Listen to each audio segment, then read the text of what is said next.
Oh my.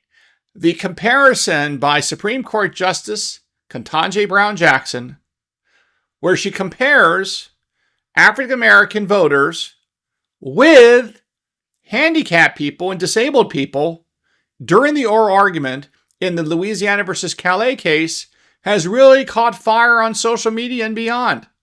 But I want to make you the smartest person in the room. So I'm going to break down, legally speaking, exactly why the Gundies Brown Jackson comparison of the Voting Rights Act, Section 2, and the Americans with Disabilities Act is even more absurd than you think.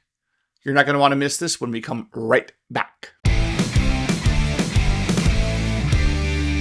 Hey folks, I'm Mark Smith, host of the Four Box and Diner, proud American gun owner, constitutional attorney, member of the United States Supreme Court Bar, and I'm proud to say the top voice of the Second Amendment in America.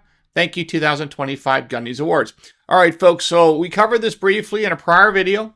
This huge argument, which has the real potential to basically save the House of Representatives for the Republicans for years to come, as well it should always have been, by the way, because historically, for the last many decades, courts applying the Voting Rights Act, Section 2, a law that was enacted in 1965, and modified in the early 1980s, has been used as a weapon to force red states, Republican-oriented states, and Republican legislatures to carve out, intentionally so, black majority congressional districts to ensure that you have upwards of, over a dozen, maybe upwards of 19 congressional districts right here and right now, all of which benefit the Democrats, by the way, that have been carved out specifically to ensure, for all intents and purposes, an African American sits in those congressional seats.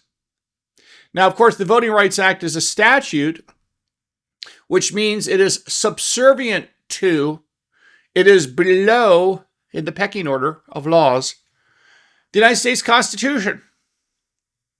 And by forcing states to either be required to create black majority congressional districts, which means discriminating against whites, or causing red states, let's say, to carve out black focused or black majority House districts to comply with the Voting Rights Act.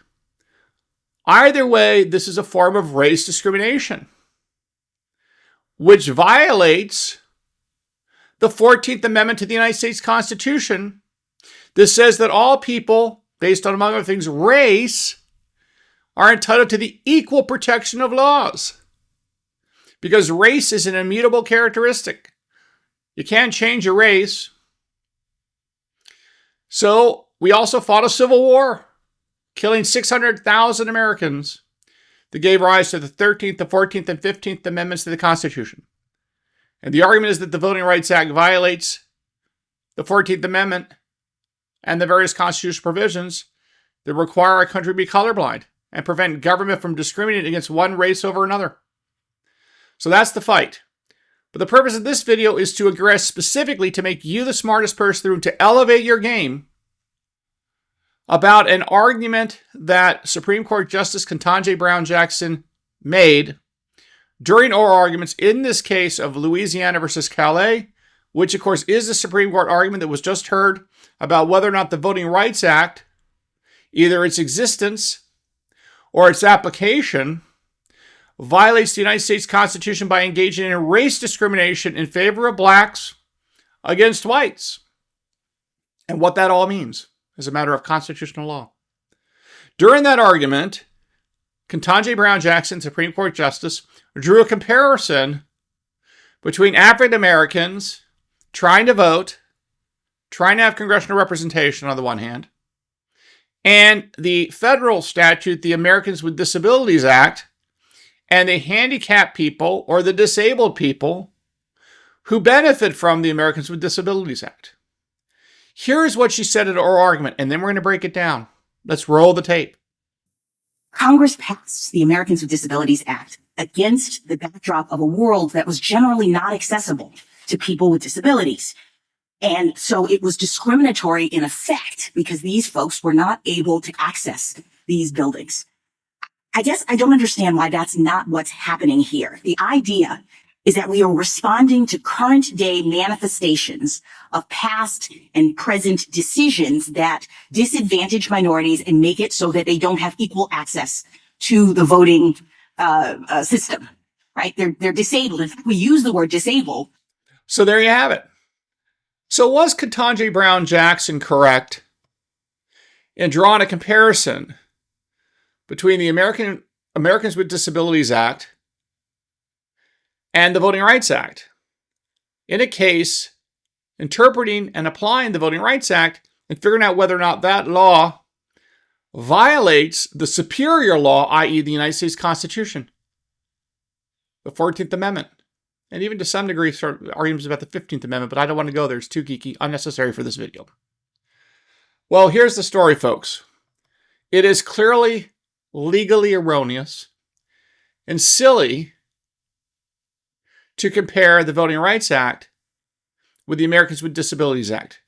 It is silly to compare race discrimination, whether it be against whites, whether it be against blacks, whether it be against Asians, it doesn't matter, with those disabled people that benefit from the Americans with Disabilities Act. Here are the substantive reasons why this comparison is not apt. Everyone, of course, has made fun of Justice Brown Jackson over this comparison and tried to argue that, well, she's trying to say that, black people in America are handicapped. Black people in America trying to vote are disabled. Well, you can make that argument, but that's kind of absurd to make that comparison. But I want to talk about the legal reasons why it's a dumb argument. To begin with, timing. It is true that sometimes you can use an old law to breathe life into a new law. In fact, we do this all the time in the Second Amendment context. For example, we know that in 1791, the text of the Second Amendment was adopted and ratified. And it refers to an existing right, a pre-existing right? The right of the people to keep and bear arms shall not be infringed. It is confirming an existing right that existed before 1791 when the Second Amendment was adopted. Well, when courts interpret the Second Amendment, one of the things they do is they will indeed look at prior laws and prior events that occurred before 1791 to give clarification and understanding to the Second Amendment. So, for example, sometimes they may look to Blackstone's commentaries from England. It was written many, many years before the Second Amendment was adopted, just as an example. Now, that said, it does not work in reverse. You cannot use a later law to clarify an earlier law. That doesn't help you at all, does it? Which is why I pointed out in the Harvard Journal of Law and Public Policy, and it's been mentioned in many, many, many, many Second Amendment cases over the last many years, that when interpreting the Second Amendment in 1791, you can't look at late 19th century laws because obviously something that occurs 100 years after the law was enacted can't tell you at all what the original public meaning of the law that was enacted. So looking at a law enacted or some history enacted in 1895, let's say, tells you literally nothing about what people thought of the Second Amendment in 1791. It can't, right? So it works in one way ratchet. You can look to 1791 to figure out what maybe somebody thought years later, but you can't do it in reverse. So here, Gundies Brown Jackson is, of course, got this all backwards. She's trying to argue that remedies available under the 1965 Voting Rights Act can be clarified or addressed or understood by reviewing and looking at the 1990s enacted Americans with Disabilities Act. See what that just happened there?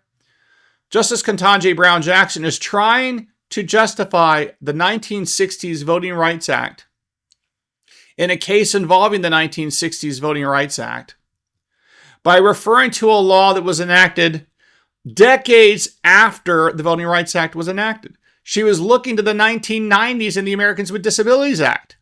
She has the legal analysis backwards.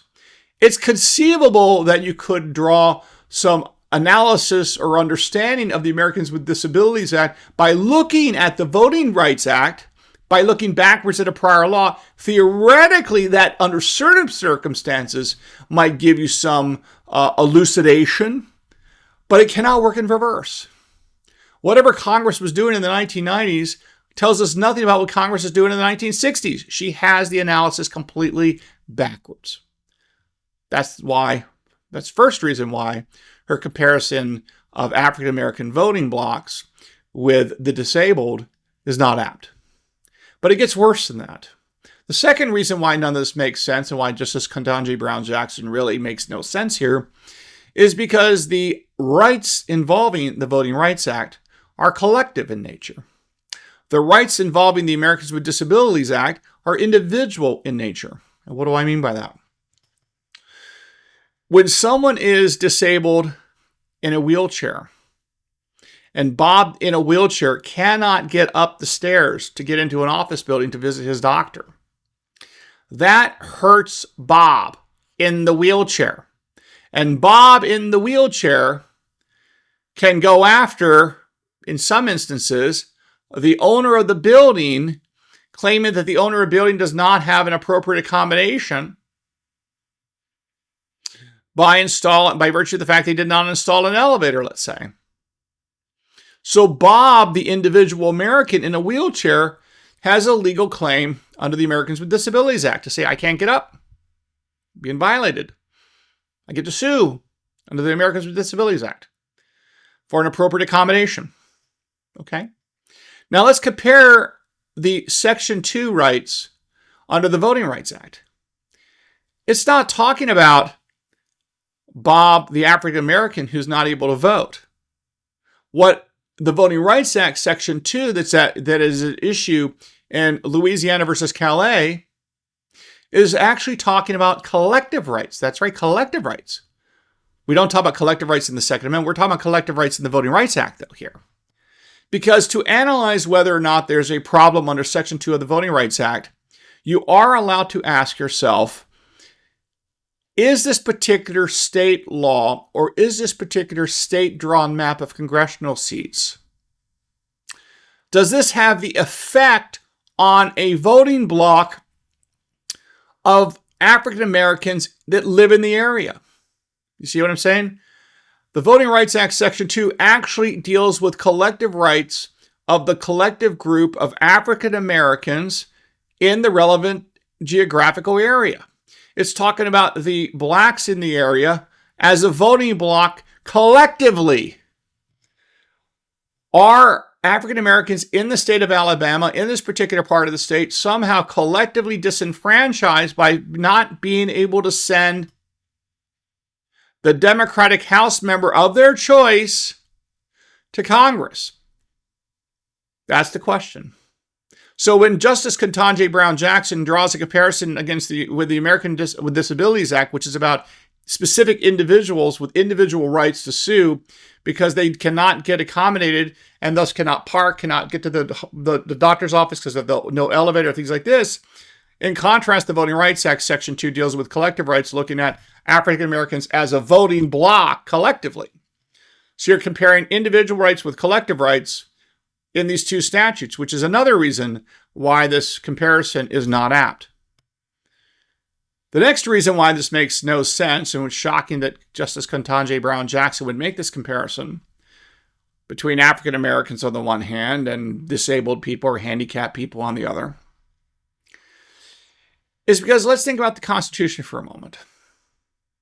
We know for a fact that after the Civil War, there were 3 constitutional amendments. The 13th Amendment that eliminated slavery, the 14th Amendment, which created, among other things, the Equal Protection of Law Clause, which says you have to just treat everyone the same under the equal protection. Everyone is treated equally under the law, regardless of race. That's what the Equal Protection Clause was basically for.